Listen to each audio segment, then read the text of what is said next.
Al-Quran adalah pintu ilmu yang ketika kita pelajari insya Allah bisa membuka kesempatan kami untuk masuk surga. Amin.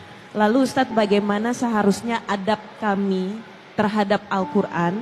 Lalu apa hak Al-Quran dan apa yang akan terjadi jika kita tidak mengamalkan hak tersebut? Baik. Teman-teman sekalian, saya ingin buka dengan satu berita gembira. Tadi saya sebutkan ada orang yang dipanggil-panggil oleh semua pintu surga kan? Dengan amalan tadi. Nah, ada yang lebih hebat lagi. Hanya satu golongan saja, tidak ada yang lain.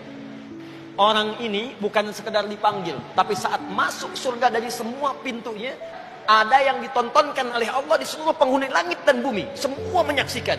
Ada anak yang bisa menggandeng tangan kanannya bapaknya, kirinya ibunya, di sampingnya istrinya atau suaminya, di belakangnya anak cucu keturunannya. Semua keluarga besar digandeng ke surga. Siapa orang ini?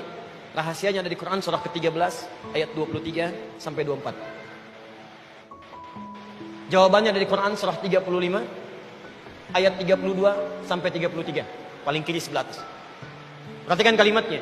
Jannatu adnin yadkhulunaha wa man salaha min abaihim wa azwajihim wa dzurriyyatihim wal malaikatu yadkhuluna alaihim min kulli babin salamun alaikum bima sabartum fa ni'ma uqbad dar. Kata Allah, ada orang-orang yang akan masuk surga melalui surga Aden. Dia gandeng bapaknya yang soleh beriman. Dia gandeng ibunya yang soleh. Orang lain sibuk dengan dunia, orang tua ini berinvestasi dengan akhirat. Dia gandeng suaminya, gandeng istrinya, semua keluarga di belakang. Hebatnya, ketika masuk semua pintu surga, malaikat menyambutnya di setiap pintu surga.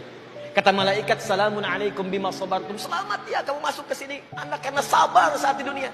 Sabar saat lelah, sabar saat dicaci, sabar saat malas. Selamat Anda bisa masuk sini. Siapa orang-orang ini? Quran surah 35 ayat 32 sampai 33. Thumma awrasnal kitaba alladziina istafaina min ibadina. Kami wariskan Al-Quran kepada hamba-hamba pilihan kami. Ketika mereka dipilih oleh Allah dan mengamalkan Qurannya, maka jawabannya di ayat ke-33. Jannatu, dengan kalimat yang sama.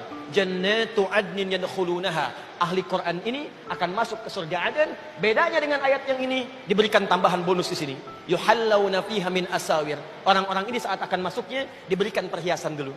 Jadi kepalanya diberikan mahkota, diberikan jubah, dibedakan dengan yang bukan ahli Al-Quran. Terakhir, adapun orang yang menjauh dari Al-Quran, yang tidak mengamalkan isi Al-Quran, maka orang ini akan mendapatkan dua kerugian saat kembali kepada Allah Subhanahu wa taala. Kerugian pertama, dia berpeluang tidak akan pernah mendapatkan syafaat dari Al-Quran. Anda senang baca Al-Baqarah saja dengan Ali Imran, itu kata Nabi di hari kiamat saat hisab, dua surat itu akan menjadi pelindung kita dari kesulitan kiamat.